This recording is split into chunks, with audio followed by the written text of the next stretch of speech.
presentation. We're going to do a quick sound check so that everyone can hear it okay.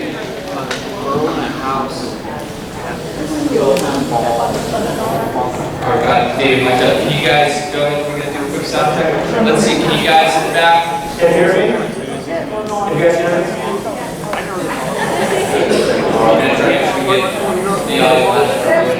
I'm honestly like packed room. This is so awesome to see. This is the first time in our this event has been in this building, so it might be able to continue next year as well. Keep that in mind.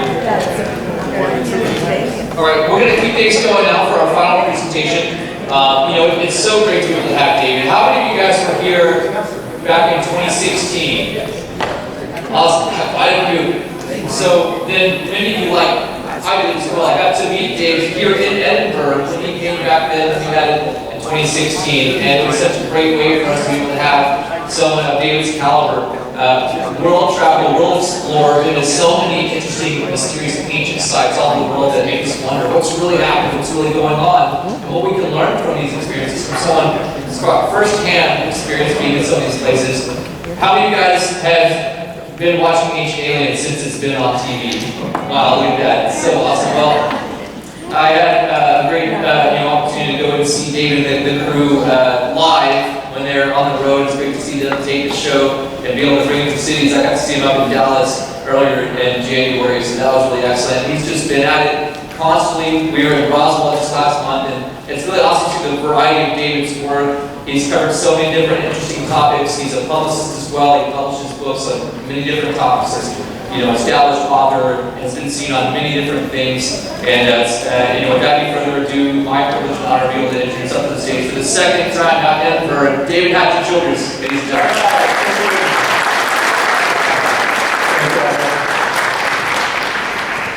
Yeah, it's great being here in Edinburgh and Megaliths. It's fun. I was here in 2016. That was really fun.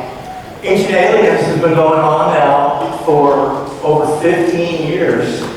How about that? And there's over 200 episodes now of Ancient Aliens. And it has been renewed for another year, so there's still going to be more new ones coming. And since I've been on Ancient Aliens, sometimes I'll be in airports and people will recognize me and they'll come up and they'll say, "Oh, you're that guy on Ancient Aliens, right?" And I'll say, yeah, I'm on that show. And then they'll say, "What's with that guy's hair?" And George, is a great guy. I've known him for a long time, since before Ancient Aliens, in fact. And really what created Ancient Aliens was Indiana Jones and the Crystal Skull. That's really what brought up the Ancient Aliens, as a show. I still look strong. So what we're going to look at today is megaliths around the world, and we'll start with that. Giant megaliths that are, weigh hundreds, thousands of tons. This is the most famous video of all that's claimed about the largest megalith in the world. This is in Baalbek in Lebanon. Here we go. He's standing here. These giant, huge blocks. This is right near the Syrian border in Lebanon. Kind of dangerous area to be in. This is my friend Ralph Ellis. So this is supposedly the heaviest block of stone that's ever been quarried. It was in the quarry there in Baalbek, and it weighs 1,650 tons. I mean, this is gigantically huge. Even, you would need a stationary crane or something like that in a port to lift something like that. So why ancient people would be building with such huge blocks of stone is, baffling to us. And it shows that rather than it being incredibly difficult for them, it had to be easy. So it was easy for them to move 1,000-ton blocks of stone and move them. Your typical obelisk weighs about 500 tons. This is in Jerusalem. And you'll see here this woman, she's standing, and this is a huge block of stone here. Up here, it's like a Baalbek. This probably weighs about 1,000 tons. tons or something like that. And it shows that what you have in Jerusalem is you have the Temple of Solomon and all that, but underneath it is this huge platform of gigantic blocks of stone, like a mountain.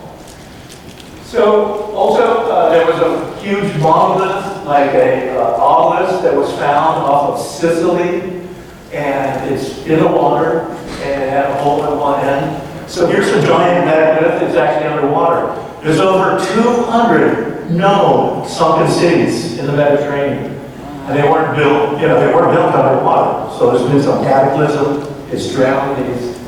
This is an aerial photo of the unfinished obelisk at Aswan in southern Egypt. And this weighs also about 1,000 tons.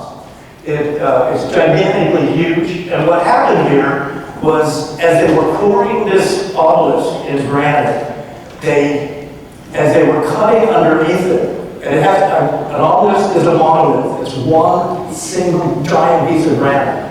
But as they cut underneath it, they noticed that there was a natural crack in the stone that they couldn't see from above. As soon as they saw that crack, they stopped all work on the obelisk, because the obelisk had to be perfect. It couldn't have any cracks in it. So they left it. This is one of my recent books, Obelisks, Towers of Power. We'll get into this a little bit later. There are actually obelisks on the moon. Your typical obelisk weighs about 500 tons. So when you get into ancient civilizations that are over 10,000 years old, that's what we call Atlantis. That's the name we have for the pre-civilization civilization. We call it Atlantis. Atlantis was supposed to be a concentric canals and circles into a central island where there was a big pyramid city and stuff like that. This is how it's described by the Greek philosopher Plato. We also have this sunken world off of India, Australia, that in Tamil they call it Kumari Kandam, and it's a land that's lost. It's now underwater. So now let's go to Peru, and we'll go to Ollantaytambo. It's on the way between Cusco and Machu Picchu. And what you see there are huge blocks of granite, red granite, andesite, perfectly fitted together. But you also see this, giant blocks like this, weighing hundreds of tons. And they're just stacked around and thrown like some kid's blocks or something. Yet they are incredibly heavy, and they're cut with these keystone cuts. These are a key-shaped cut. They can be like an hourglass, and there's going to be another one on the other side. And it's a way of spanning 2 blocks of stone, and they would pour molten metals in there. But here at Ollantaytambo, you have that same kind of cut, this T-shaped keystone cut, but it's on a vertical block. I mean, this is in the wrong place. This block of stone shouldn't be here. I mean, whatever they were doing with it was something different than this. As you walk up the stairs up to Ollantaytambo, you see these perfectly fitted granite blocks in a jigsaw pattern, these knobs and stuff like that. It's perfectly cut and fitted stone. Machu Picchu. Machu Picchu is a megalithic city. It's a secret city on top of a mountain. It also has huge blocks of stone. It's really the #1 tourist site in all of South America. This is a satellite photo of Lake Titicaca. So Lake Titicaca is the highest navigable lake in the world, and it's really half of it's in Peru, half of it's in Bolivia. And this part of the lake up in the north is very, very deep. It's about 800 feet deep here. This part of the lake is much more shallow, the southern part of the lake. And they say that there are sunken buildings and cities in here. Tiwanaku and Pumapunku are kind of this area in the southern part of the lake. There are incredibly seahorses in Lake Titicaca. Seahorses are normally living in coral reefs, like in Indonesia or someplace like that. That's where that's where seahorses live. So that there's seahorses at Lake Titicaca, how does that make sense? That means that Lake Titicaca had to be at sea level at one point. And then the whole thing was just lifted up into the Andes. So here we go, there's underwater ruins and things like that in Tiwanaku. You also have these strange towers. And these towers are perfectly fitted together. They have a mushroom top, but again, you have perfectly cut blocks of stone. So this is pre-Inca construction, and here's Inca construction here. Very kind of simple, smaller stones, no big deal. It's still pretty good construction, but it's not perfect construction like this. So what does it take to do this? I mean, not only do you need anti-gravity and stuff, but you need power tools to make this stuff. This is also near Lake Titicaca. This is a site called Cochimbo, and it's up on top of this mesa up here. So you have to hike up here to get up to the top. And when you get up there are also these perfectly cut stone towers. Some are square, some are round. They don't know what they were used for. I maintain that they're part of the metal and metals and things like that. Gold, smelting, the gold, the silver, the copper. So here, what you want to see here too is there are little snakes and things that are also carved in relief. In other words, they had to cut away the whole stone to leave this like serpent that's on the stones. And you see these on other stones in Cusco and other areas too. So here we go again. These serpents cut into the stones. The stones are perfectly fitted together in a jigsaw pattern. This is granite. You have other areas here that called Silustani. This is another area of towers. And they say that UFOs come out of this lake. And there are towers here too, with these same serpents in the rocks. So now, let's go to northern Iraq, to the Yazidis. This is Kurdistan, in the very, very north of Iraq. And this Yazidi temple, they are basically coming from the early Sumerians and the Sumerian cities. So what they have too on their temples is these snakes. Other things are carved here too, but the snakes are carved into the rocks. And here you see it again. So here, the same thing that we see in Peru and Libya, we're also seeing in northern Iraq at these Yazidi temples. All right, so now we'll go to Tiwanaku, and this is in Bolivia. This is what they call the sunken temple, the main temple. So when you're in Tiwanaku, there's a lot to see. One of the main things you see is this called the Gate of the Sun. And this is a solid, giant piece of granite. It's also weighing several hundred tons. It's been split and broken by an earthquake here. You can see how it's part of a giant wall. The rest of the wall is gone. This door is cut into it, which has this articulated inside corners. And the central figure is Viracocha, they say. And he's got a feathered headdress. He's crying tears. He's holding his staffs on either side of him. All right, so here's what he looks like. He's the central figure on the Gate of the Sun. So first of all, he's got these tears are coming down from his eyes. And they call those the tears of the sun. And the tears are really liquid gold. So it's molten metals. That's what he's crying, molten metals. On either side of the figure are these birdmen. And there's about 16 of them on either side of him. And they're running toward him. They have wings. They're birdmen. They can fly. And so they're running toward him. And they also carry these staffs. They have these little beaks. They have wings. These birdmen.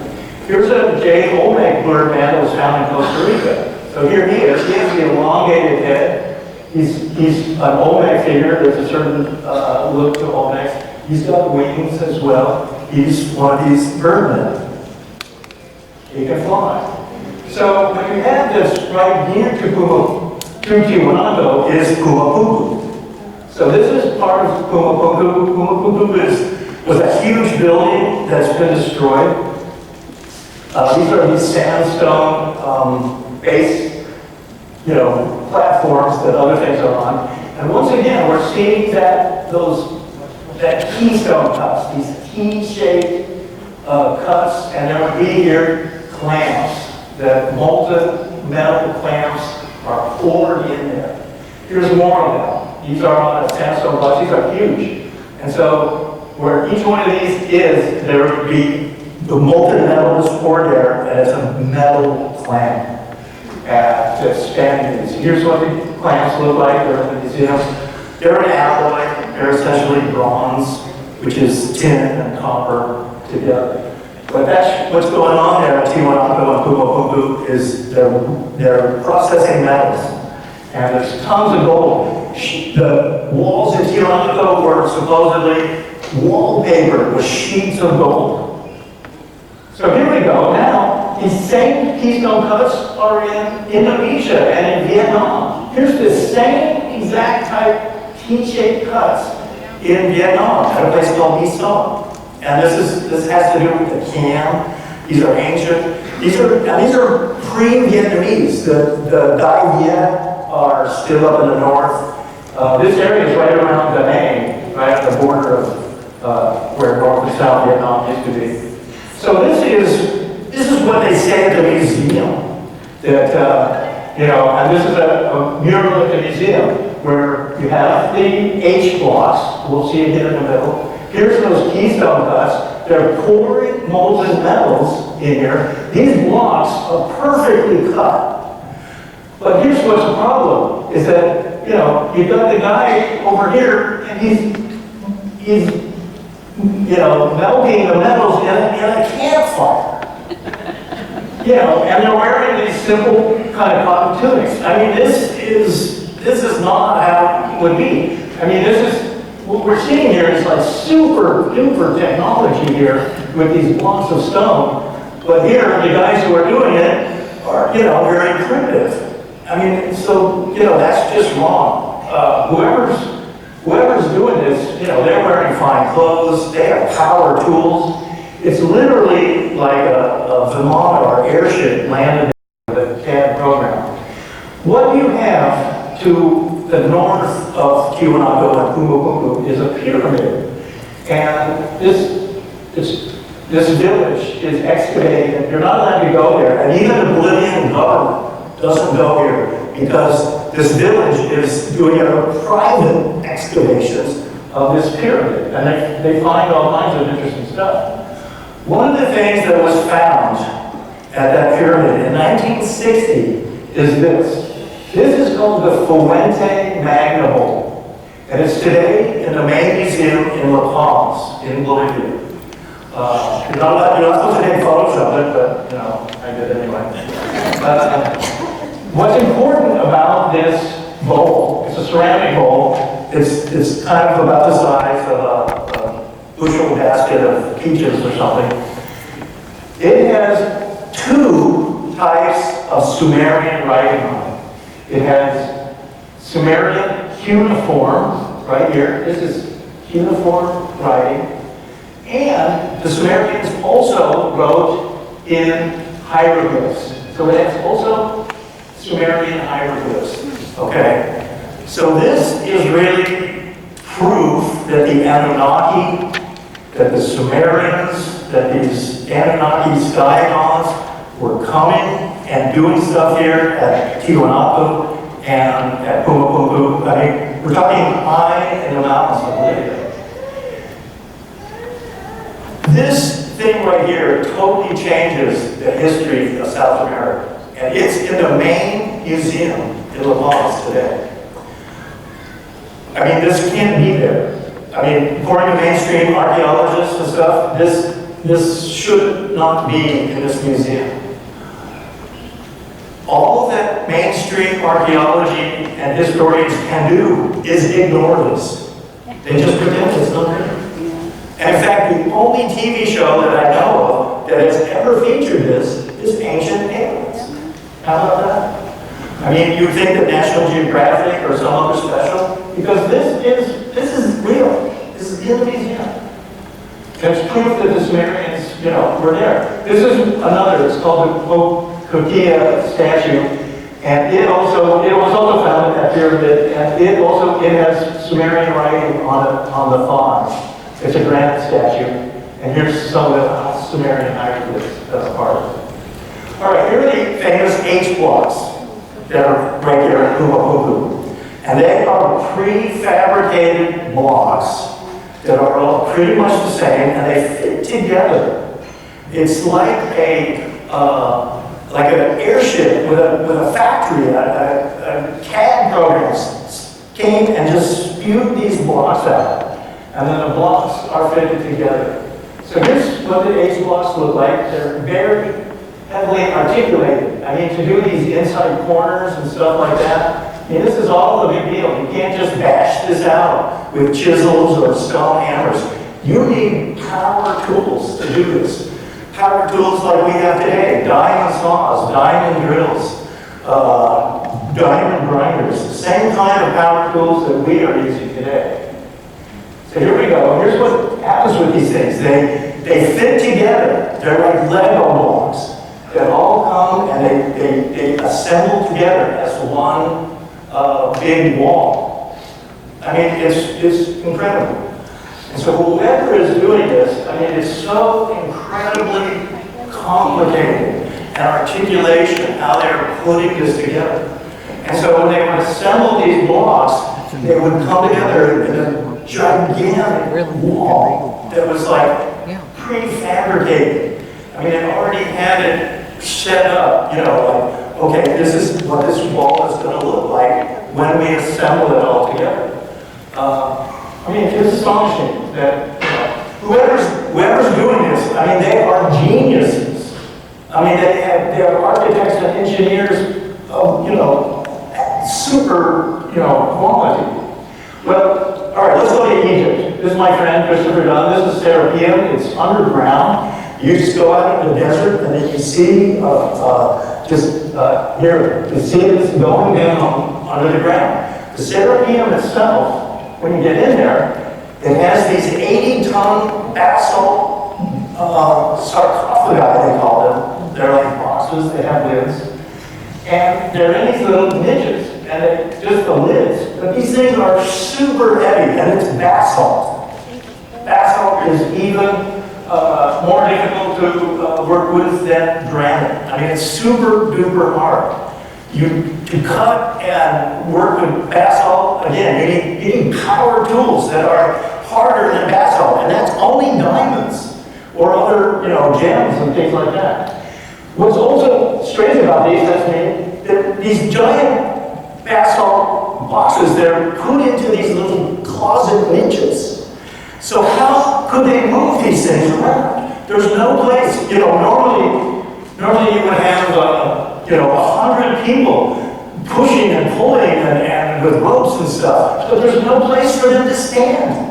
You're inside these little hallways and niches. So how they could move and put these in place is just astonishing. I mean, here's how they had to drill them out. I mean, they would have had to core drill down. So once again, it's like power tools. There are some hieroglyphs on them, and even these hieroglyphs would have to be etched with like lasers or something like that. Here's Christopher Dunn. He's an engineer. He's British, but he lives in Illinois right now.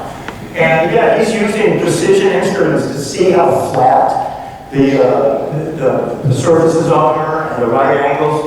So he's looking for like precision. The same thing here, where these boxes are put into these little closets.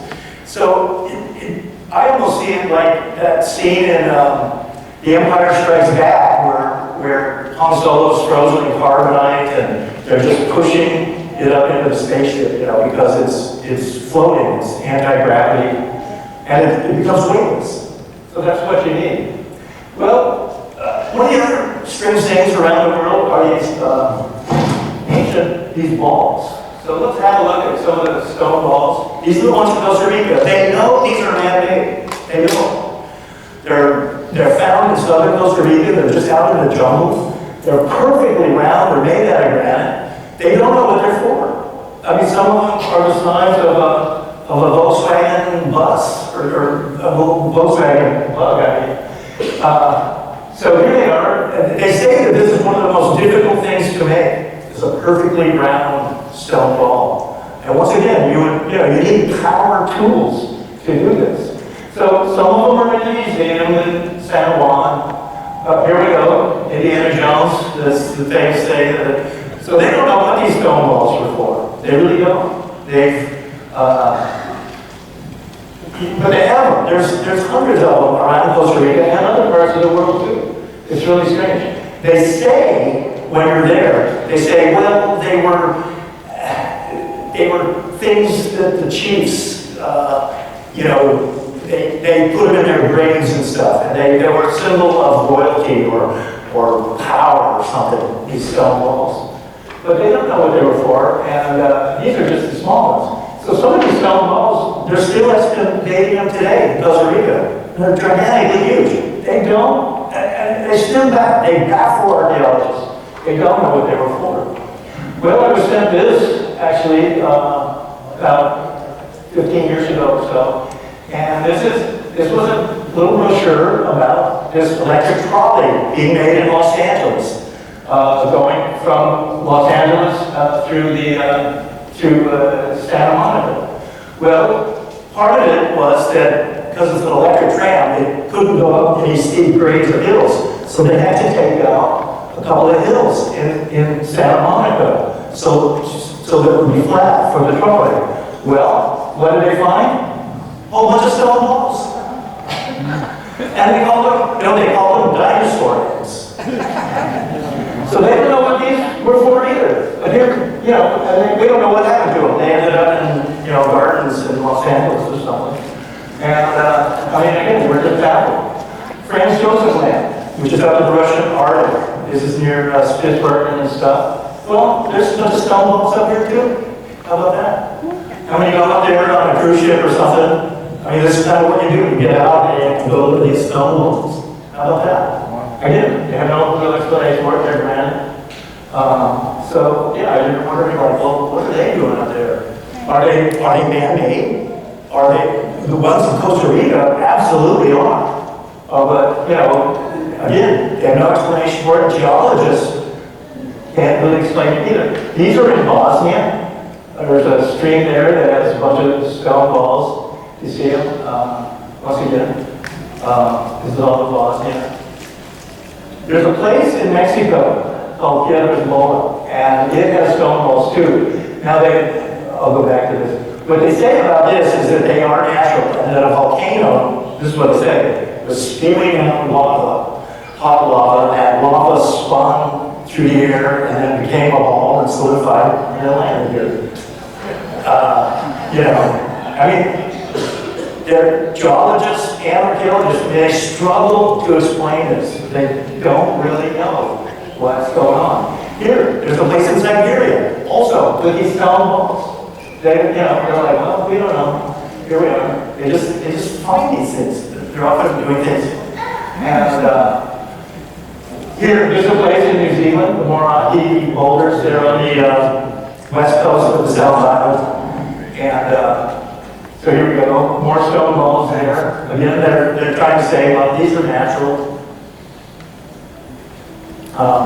But again, geologists can't really explain it. They're like, well, we don't know how these stone balls are made. Here's the Moraki boulders there in New Zealand. There's a place in Italy that's also got all these stone balls. And so they're looking at them. Some are small. Again, they're granite. And they're probably like thinking, well, maybe these were for catapults or something, throwing these stone balls around.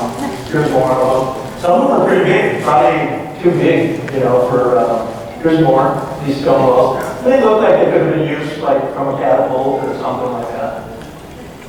So there's a place in China, Gongxi in Hunan, China, that's kind of southern China. And there's this town there, and it's famous for the stone balls. And here are more of them. The tourists go there, take pictures of the stone balls, just like in Costa Rica.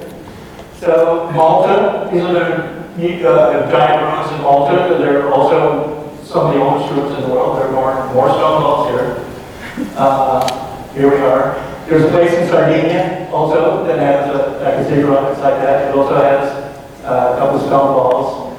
On the island of Man, I was there, and in the harbor there is a stone wall, and it's a famous, and at low tide people see it, and it's a granite stone wall, just like you guys. All right, now let's go to Easter Island, and we have also more stone walls, and this is on Easter Island. They tell you on Easter Island, this is the most important thing on the whole island. That's what they say, is this stone wall right here. It's a big one. There's smaller stone walls around it, but it's this one big stone wall. And they say, on Easter Island, they say, this is the center of the world.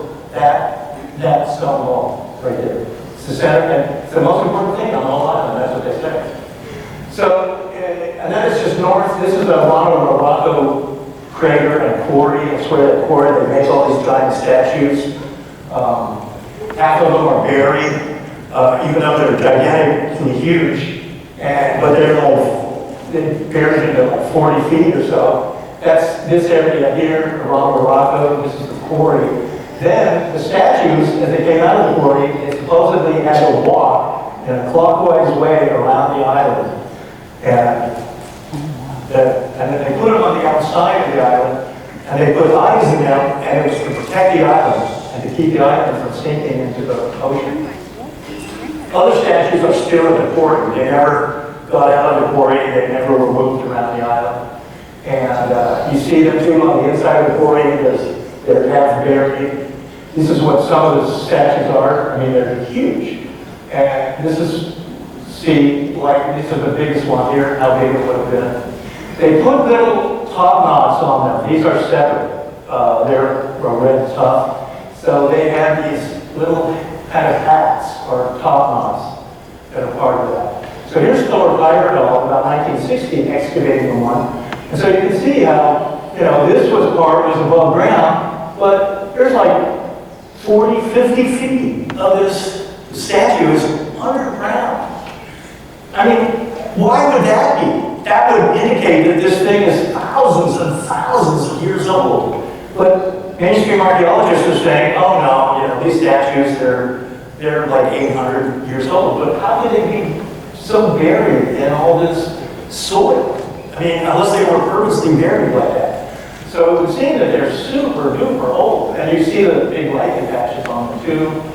So all this stuff, this is what they put inlaid eyes in them, and a power. They believe that a power came out of the eyes that was protecting the island. This is in the museum there, a very unusual statue, totally different than the other ones. It's apparently a female statue, dressed, but it has a strange head and eyes, almost looks like an alien or something. And then in 1960, they found this other head there in Easter Island. It's also unique. It also looks like it's like an alien type head. So here it is now in the museum. So these are very, very strange, unique statues that are there. Also, on the east side of the island, towards facing Peru, is this wall called Vinapu. And it's like in Peru, perfectly fit and cut stones, like power, these little notched things. And this again is power tools, perfect fitting of blocks of stone. This statue is another unique statue. Thor Heyerdahl just found him and dug him out. And he's in what's called a quizulo position. Quizulo is where you're on your knees and your hands are on your thighs.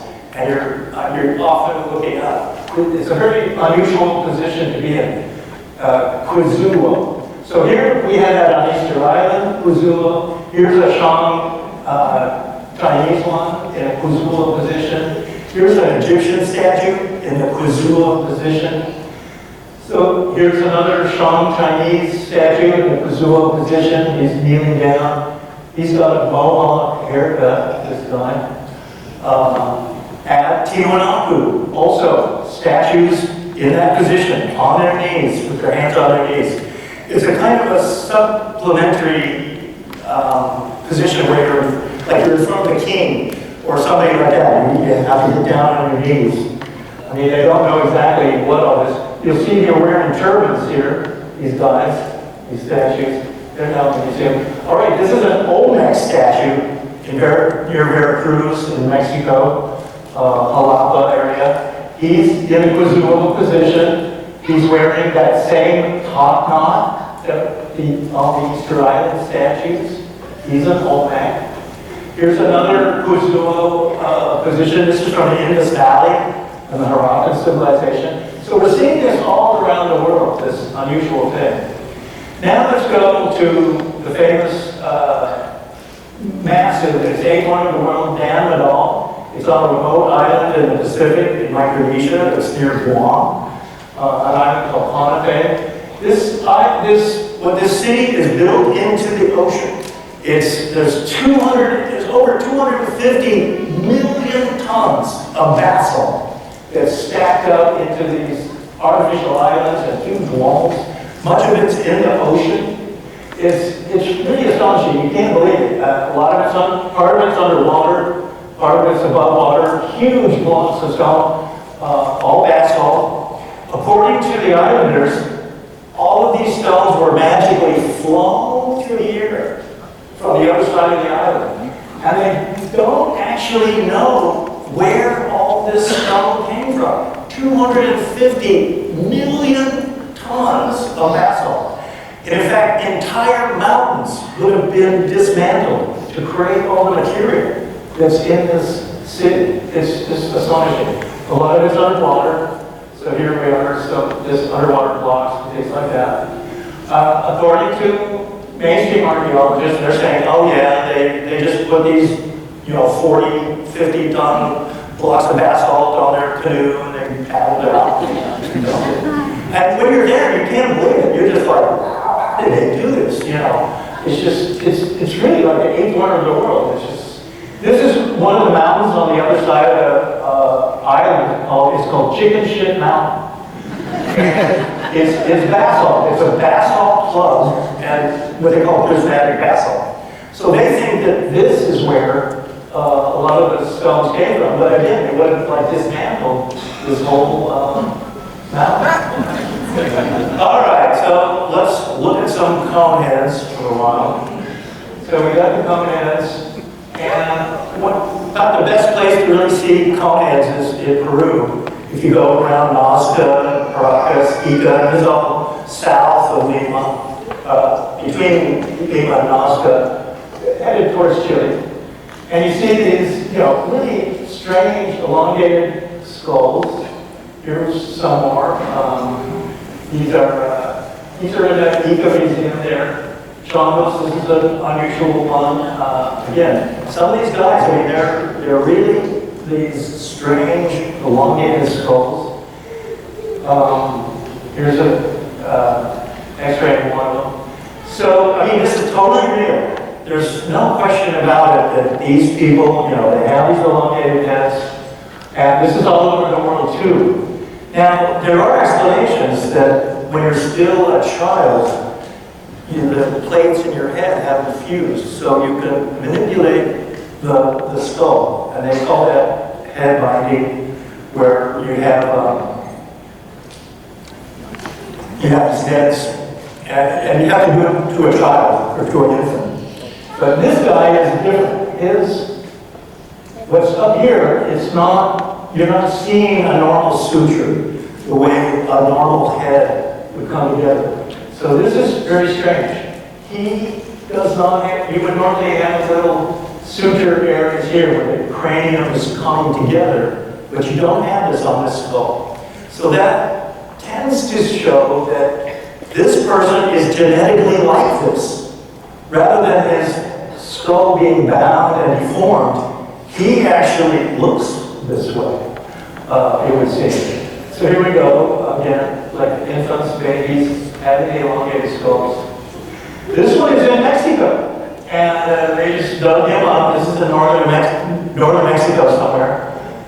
So he's like that too. This is Chinook Indian up near Seattle, and I went to high school in Missoula, Montana. which is just south of Flathead Lake. Flathead Lake is the largest freshwater lake west of Mississippi.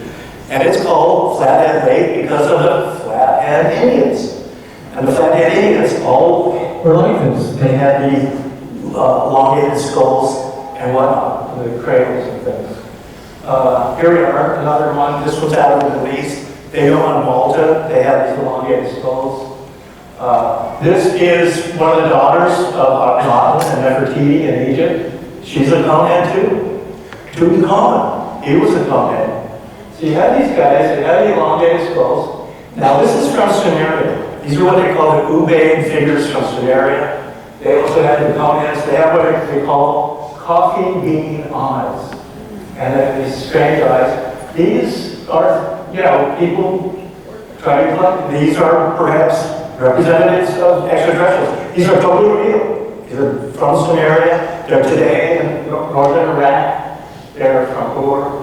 Here we go, another Sumerian seal. You got these guys up here. They're on a flying disc up here, up there. There's the disc. It has wings. So, I mean, what's a flying disc? It's a flying saucer. These are what the Anunnaki supposedly really look like themselves. And these hats, when you see guys wearing these hats, that is the Anunnaki. And here's this winged person over here talking about the hat. So these are, again, the birdmen, the men who fly, and all that. All right, let's look at a few flying saucer photos here really quick. Warren, Colorado from 1929, from before World War II. So that's an interesting one. New York City, 1950.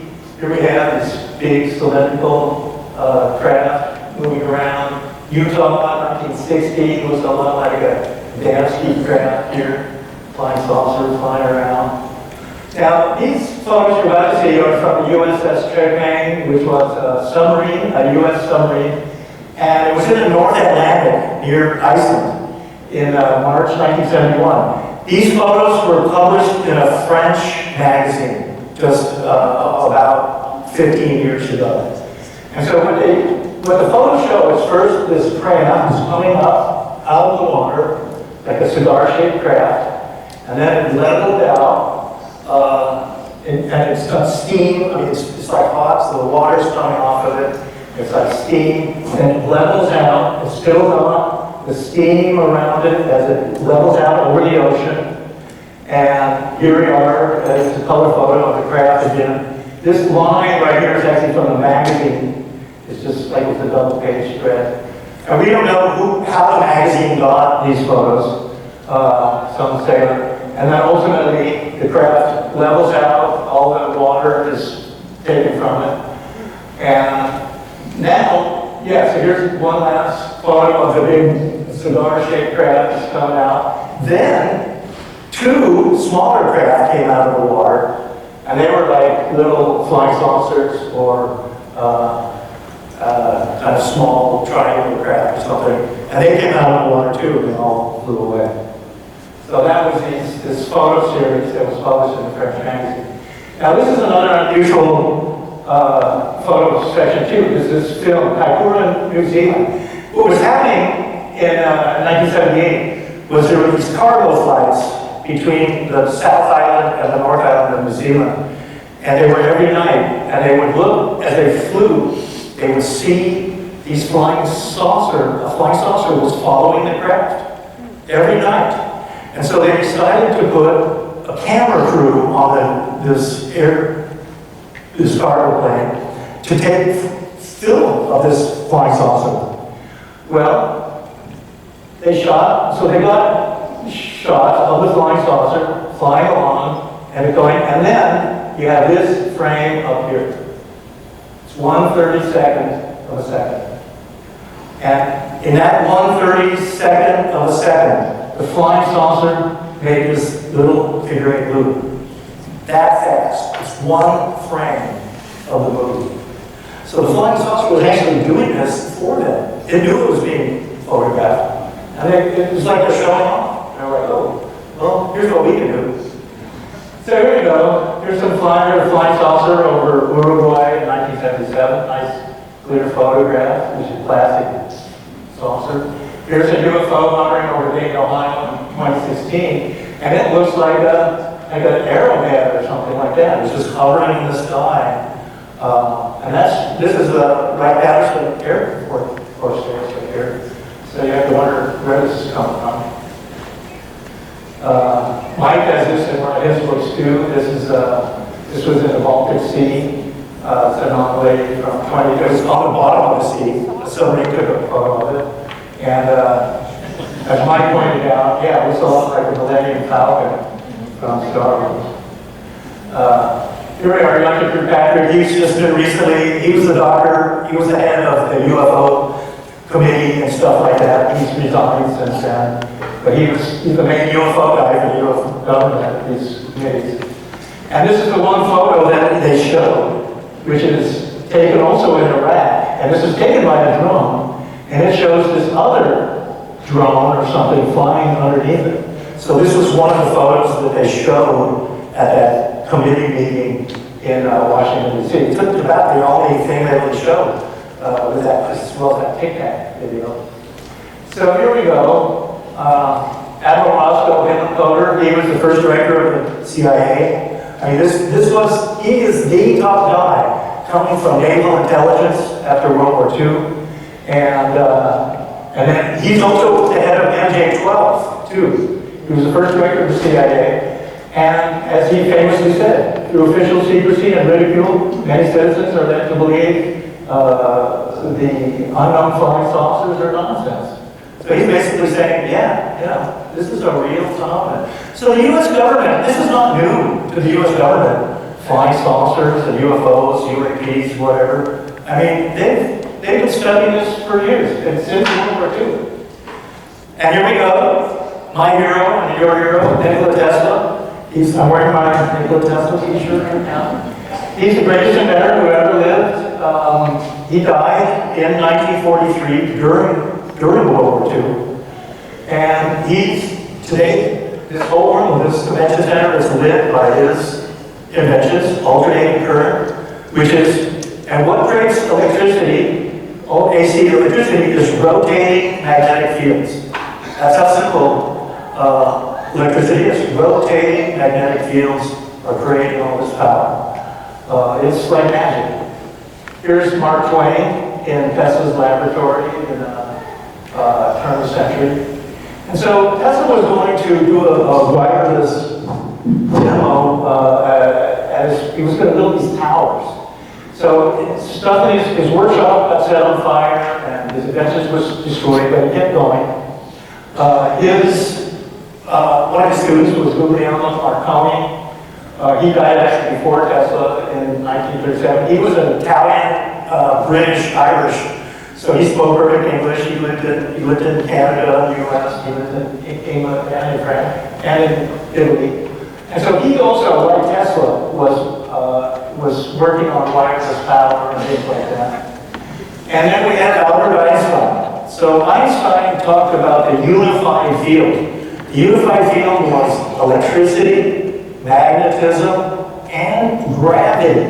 So here we get anti-gravity. If you control the unified field, you then have access to anti-gravity.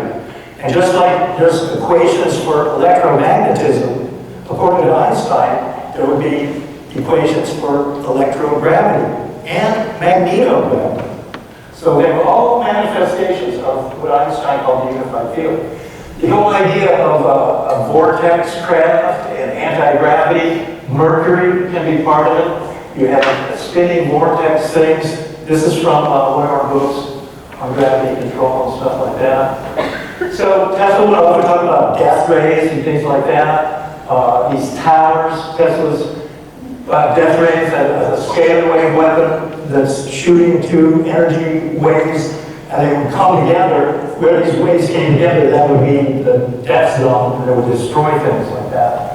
So also, this just came out recently. This was one of Tesla's, part of his death race, which was a mercury plasma jet. So what it was doing was shooting, it would have a reservoir of mercury, and then it it would fire these little liquid mercury pellets that were supercharged with electricity, and they'd be super hot. And so they would be like mercury bullets that are spewing out of this machine, which is exactly what we see in Star Wars. And where the Star Troopers and stuff, and they're firing their ray guns and rifles.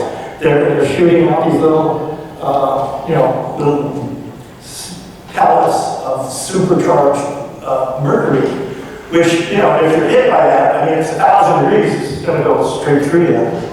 And so Tesla was trying to do these towers, and he started to build them in Long Island, and they were going to broadcast power. And so that these airships would take power from these towers, and you would, rather than plugging something into the wall, you could just put a lamp on a table and turn it on. You wouldn't need to plug it into the wall. And it would just take power, like Wi-Fi today, that kind of thing, or putting your cell phone on that little pad on your car or something, and it just charges it. So Tesla was way ahead of this. I mean, he's doing this in 1920. Well, what happened was J.P. Morgan found out that you can't meter this power. He didn't want people to have basically free power. He wanted people to have meters on their houses so you could see how much electricity you're using and you could pay the electrical company. So they stopped. They never went through this. But Tesla had these towers there, and there's power. And then here's the craft that Tesla had. Wingless electric craft, like a Zeppelin, but they're electric. So here we go. These are the towers. This was the whole thing in action. You have airships and stuff. They're drawing power from the towers. They have this big head, floodlights and stuff like that. This was his envision in the 20s and the 30s. But it never came to pass. So how about this? There's a group out of California called the Lemurian Fellowship, and they maintained that in Atlantis, it was powered by giant crystal towers. Huge, giant crystals. And they called it the Max Tower of Atlantis. And it was putting out power for the Atlanteans. Well, it turns out that these things exist. They're called obelisks. And an obelisk is a giant, solid, monolithic crystal tower. Because it's made out of granite. And granite is infused with tiny quartz crystals. So these granite towers they have to be one tower. They weigh about 500 tons apiece. We were looking at that. Here's once again, the unfinished obelisk before it was uncovered at the quarry. We looked at that earlier. I mean, it's gigantically huge. Weighs about 1,000 tons. I mean, even today, the Egyptian government couldn't move and erect this obelisk, even with their modern equipment. They couldn't do it. So here it is again. The unfinished obelisk is in Aswan. It's a major tourist site. You go down in there. I mean, how they made it. Here's Christopher Dunn on the inside. They had these machines that would scoop you down, but it was when they had to cut underneath it to bring it out of the quarry, and you wonder how they could have done that. That's when they saw the crack, and it had to be perfect. Here's the Washington Monument being hit by lightning. The Washington Monument is like a symbol of the obelisk, but the Washington Monument is not a true obelisk, because a true obelisk is one solid stone. And the Washington Monument is made out of blocks of stone. But that's what they wanted in Washington, D.C. They wanted, to symbolize the power of America in Washington, D.C. with a giant obelisk. The largest obelisk ever erected that we know of was erected in Ethiopia, in Aksum. And it's not this one, this is a smaller one. That obelisk fell, and it fell down into pieces. Even pieces of the obelisk are gigantically huge. And it fell down onto this other huge building and destroyed it. So it's amazing when you're there. You can't believe how big this thing is. Also, in Aksum, you have those keystone cuts, like we were looking at before. Here it is. And here's the actual here's the metal that's in there. So once again, the same thing we're seeing at Tiwanaku and Ollantaytambo, in Peru and Bolivia, also in Vietnam, also in Egypt, and here it is in Ethiopia too. Also the same kind of monolith and doorways carved out of one single block of stone. They believe that the Ark of the Covenant is in this building over here. And this building right here, no one can go anywhere. But that's what they said. It's right there in Austin too, by this obelisk. These obelisks are in England. They're called the Devil's Arrows. And they're in Yorkshire. And there's like 3 of them. And they're also obelisks. They're standing there. There's another one too in England called the Rudston Monolith. They built a church around it. And yeah, they put a little tin thing on top of it to protect it. It's also an obelisk.